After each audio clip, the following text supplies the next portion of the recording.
this is a big breaking input. This is CNN News 18's exclusive report. Now, top government officials have told CNN News 18 that the Freedom Rally was a flop show in UK and USA.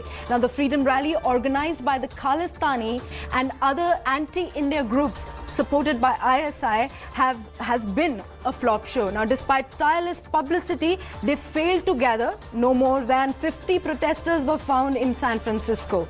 Now, among this small group, over 15 plus individuals were misinformed, misguided, or were young asylum seekers.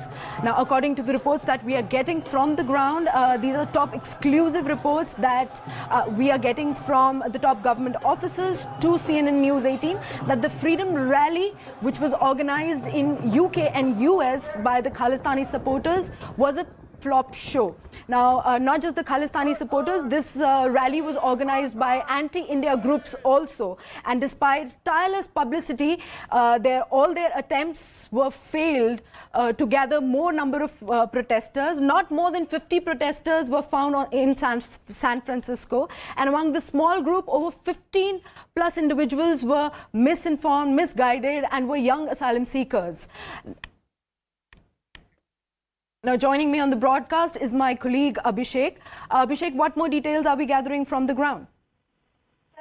Clearly, Kuhin, what these Khalistani or separatist elements are trying to create has totally been a damn squib, because the kind of gathering we could see in footages and videos surfacing online and provided by other sources clearly shows that the number of protesters have reduced significantly, and this comes in the wake of India raising the issue with the government of U.S., Canada, Australia, and U.K., especially where these elements have some sort of grounding, and they try to create an anti-India sentiment. We could see that recently U.K., NSA was in Delhi, and he had a discussion with NSA Dowal, and during that discussion also the issue of radicalism, issue of extremism was raised, and the issue of safety and security of Indian diplomats was also conveyed to the UK side.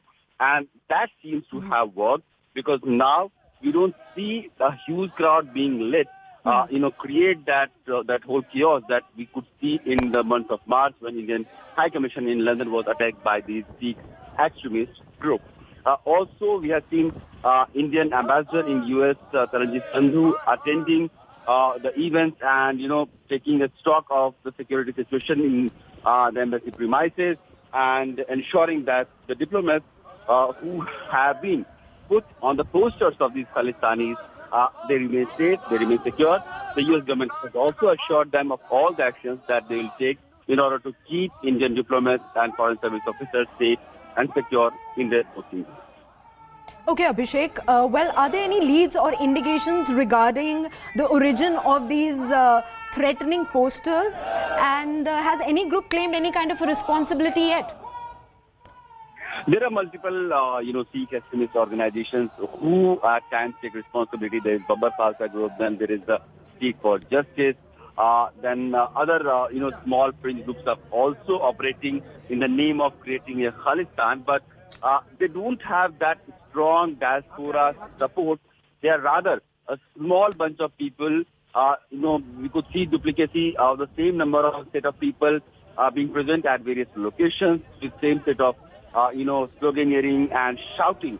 And they don't have much of support of the real diaspora who live in these countries like Australia, US, UK, in Europe, and in Canada as well. But they try to create an impression that they have a support base with all the Indian diaspora and Sikh groups.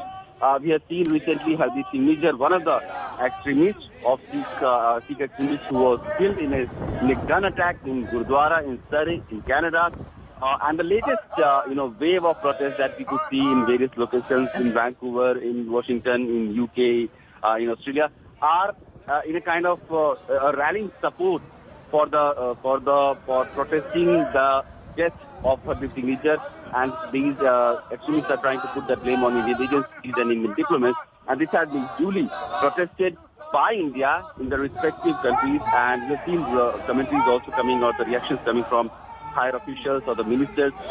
So far, the UK Foreign Minister or Canadian Foreign Minister or USA senior officials, they have all reacted condemning such action, condemning such rally and putting posters of Indian diplomats as a killer of this nature, and they have assured safety and security of Indian diplomats and foreign, officials at these missions. All right, thank you so much, Abhishek Jha, for all the latest inputs on that. We'll continue to track the story as the day progresses.